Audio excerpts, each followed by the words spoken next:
জ্যামিতি মনে হয় জ্যামিতির প্রশ্ন মুখস্থ না করলে কিন্তু উত্তর লেখা যায় না। কথা সত্য।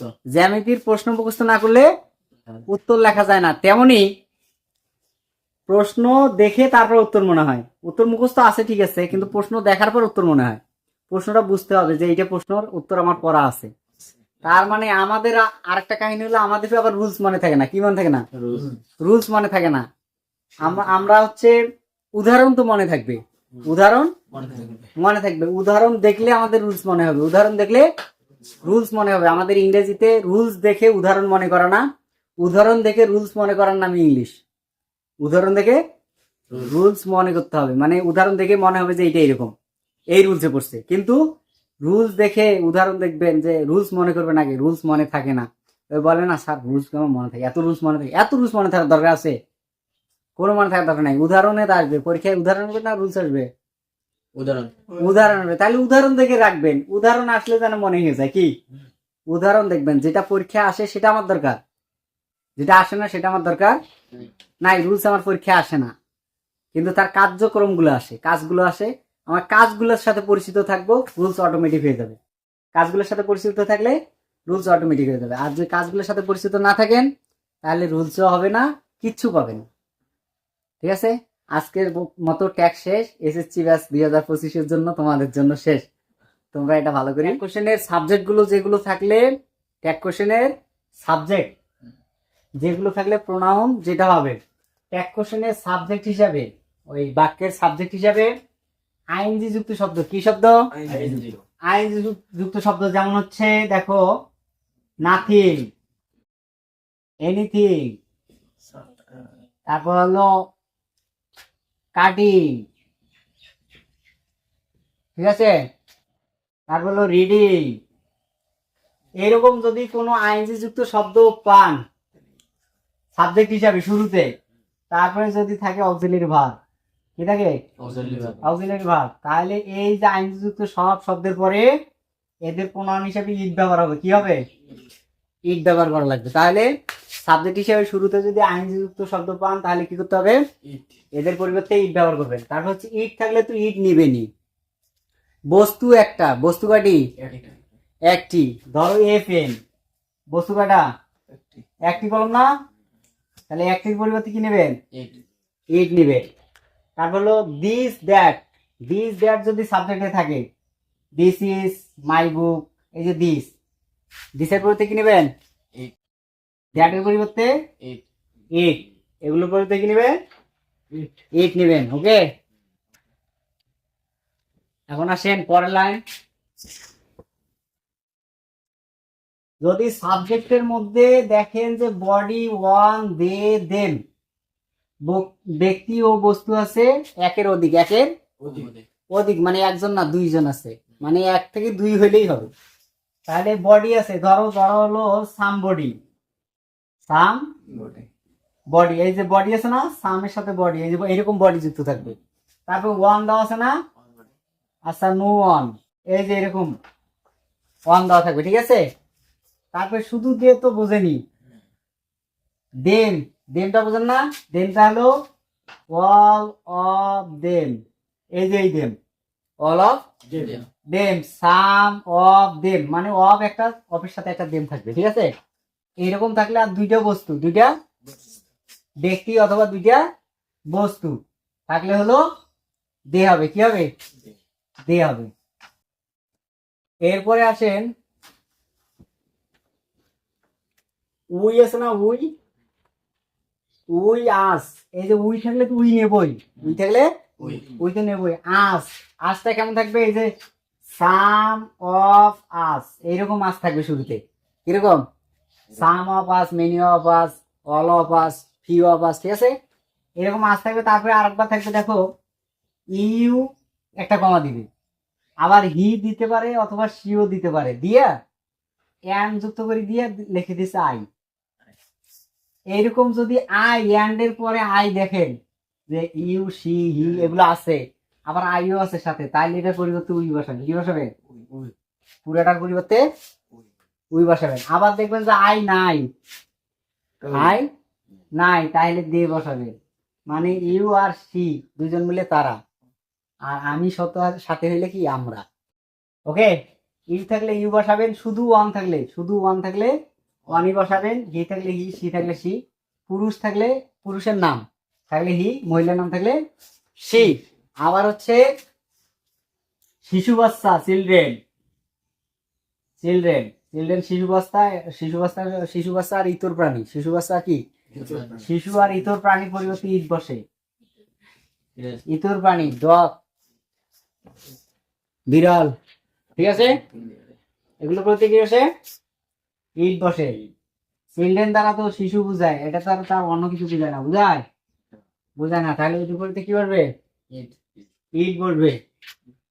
তো যে 40টা পাইলেন, এর সাথে হয়তো আরো বেশি পাইতে পারেন।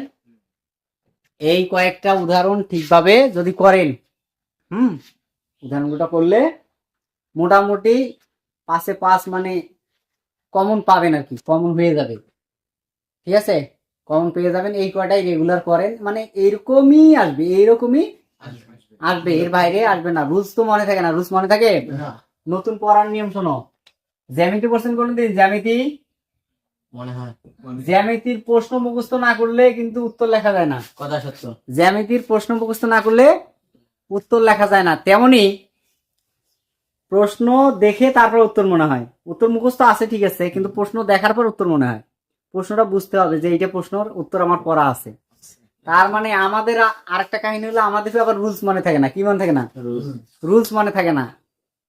আমরা হচ্ছে উদাহরণ তো মনে থাকবে, উদাহরণ উদাহরণ দেখলে আমাদের রুলস মনে হবে, উদাহরণ দেখলে রুলস মনে হবে। আমাদের ইংরেজিতে রুলস দেখে উদাহরণ মনে করা না, উদাহরণ দেখে রুলস মনে করার নাম ইংলিশ।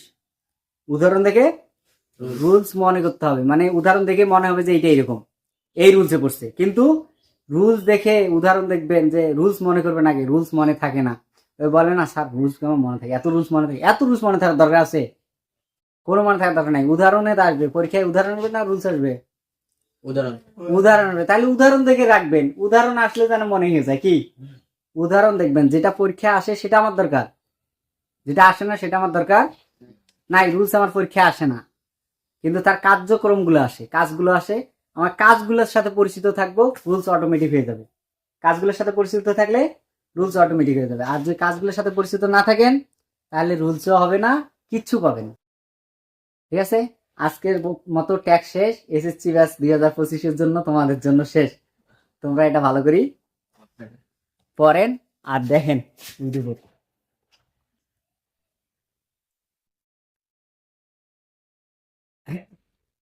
এখন হলো 50টা ট্যাগ করবেন, উদাহরণ 50টা করাবো আজকেই 50টা ট্যাগ করাবো আজকে। এই উদাহরণের মধ্যে থেকে ইনশাল্লাহ 5 মার্ক কমন। আর কোনো রুলসও করা লাগবে না, কিছু নেই। 50টাই দেখবেন ঘুরে ঘুরে। কি করবেন?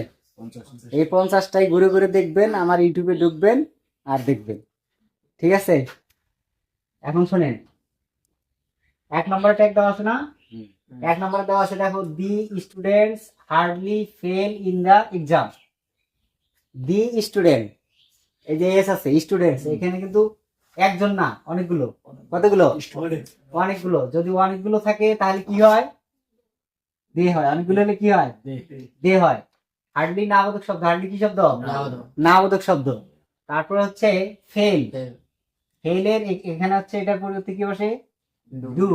নাবোধক শব্দ, তাহলে আর নট লাগবে না। তাহলে একটা হইলো নাকি? এরপরে আসেন 2 নম্বর। কখনো যদি দেখেন যে আইএনজি যুক্ত শব্দ শুরুতে আছে, আইএনজি যুক্ত শব্দ শুরুতে আছে, আইএনজি যুক্ত শব্দের অর্থ জানার দরকার নাই, আইএনজি যুক্ত শব্দ আছে, এটার পরিবর্তে ইট বসাবেন। কি বসাবেন? ইট বসাবেন। ইস আছে, ইস নিলেন। নট আছে, নট লাগবে না, তাহলে ইজ ইট। ঠিক আছে, এইভাবে ট্যাগ করবেন। তারপরে সে এখানে দেখো দে আছে না 3 নম্বরে? দে আছে, দিয়ে দিলাম নাকি? আর আছে, আর নিলাম। এখানে নট আছে না, একটা নাই, নট নিলাম। ঠিক আছে, you had better drink cold water. You had better drink cold water. এখানে ইউ থাকলে কি নিতে হবে? ইউ নিতে হবে। ইউ থাকলে কি নিতে হবে? ইউ নিতে হবে। হ্যাড থাকলে হ্যাড নাও, নাম তো শব্দ নাই, নিতে হবে। তারপর হচ্ছে the father was in him at this side. এখন দেখেন কখনো যদি দেখেন যে ফাদার মাদার সিস্টার ব্রাদার এদের আগে দি আছে, এদের আগে দি আছে, তাহলে এদের পরে কি ইট বসাবেন, কি বসাবেন, ইট বসাবেন। তাহলে কি ফাদার মাদার সিস্টার ব্রাদার যে কোনো সম্পর্ক আছে না, এই সম্পর্কের আগে কি থাকে, দি থাকে, তাহলে এটা পরিবর্তে কি বসাবেন, ইট বসাবেন। এটা রোজ আছে ভি2 তে আছে, ভি2 তে থাকলে কি নিতে হয়, ডিড। এর নাম আমাদের শব্দ নাই, নিতে হবে। এখন নো বডি, যে কোনো বডি, যে কোনো body, everybody, anybody, nobody, somebody, all body, যত বডি আছে এই বডির পরিবর্তে দিয়ে বসে, কি বসে, দিয়ে বসে। আর এখানে আছে ইস আছে, দের সাথে কি ইস হয় না, আর হয়, কি হয়, আর দিলাম। নো বডি কি শব্দ, নাবোধক শব্দ, তাহলে আর নট দেওয়ার দরকার নাই। এখন দেখেন নো বডি, নো ওয়ান, নান, নাথিং, নেভার, তারপর হচ্ছে নট, এগুলো হচ্ছে নাবোধক শব্দ। স্কার্সলি, সিলডম, এগুলো কি নাবোধক শব্দ। এগুলো থাকলে আর নট নেওয়া লাগবে না। তারপর দেখো দেয়ার ইজ লিটিল, এই যে লিটিলটা নাবোধক শব্দ, লিটিলে কি নাবোধক শব্দ। লিটিলের আগে যদি এ থাকে তাহলে এটা হাবোধক হয়ে যায়। লিটিলের আগে এ থাকলে কি হয়ে যায়, এ না থাকলে কি হবে, নাবোধক। তাহলে এখানে ইস আছে, ইস, দেয়ার থাকলে দেয়ার। এখানে যেহেতু নাবোধক শব্দ আছে সেহেতু নট দেওয়া যাবে না। ফর্স আছে না, এই যে এস আছে অনেকগুলো, এই যে প্রথমটা যে করলাম এস, এখানে অনেকগুলো, তাহলে পরিবর্তে কি হবে, দে হবে। আর আছে, আর, তারপরে নট আছে, এখানে নাবোধক শব্দ নাই, নিতে হবে। এই যে ফিশেস, এটার পরিবর্তে দে বসে, ফিশেস। তারপর হচ্ছে পিপল, ফিশেস, পিপল, এদের পরিবর্তে কি বসে, দে বসে। তার দে বসাইলাম। ক্যান আছে, ক্যান নিলাম, নট নাই, নট দিলাম। ক্যানের সাথে আবার ডাবল নট এন দিয়েন না, শুধু ওই যে ক্যানের পরে যে এনটা আছে এটার সাথে অ্যাপোস্ট্রফি দিয়ে টি দিবেন, ঠিক আছে। তারপর হচ্ছে লেট আস, কি sentence, imperative sentence. Let us এবং লেট থাকলে শ্যাল উই বসে, এটা মুখস্থ বাক্য। কি বসে, শ্যাল উই। লেটস এবং লেটাস থাকলে কি বসে, শ্যাল উই বসে, এটা হচ্ছে মুখস্থ বাক্য। আর একটা হচ্ছে don't, never, always, be, kindly, please, এগুলো দ্বারা যদি শুরু হয় এগুলো ইম্পারেটিভ সেন্টেন্স। এগুলো দ্বারা শুরু হলে উইল, এগুলো দ্বারা শুরু হলে কি, উইল। এটা হাবোধক থাক আর নাবোধক থাক দেখার দরকার নাই, উইল। লেটস থাকলে শ্যাল উই, লেটাস থাকলে শ্যাল উই। এগুলো কি করবেন, করবেন।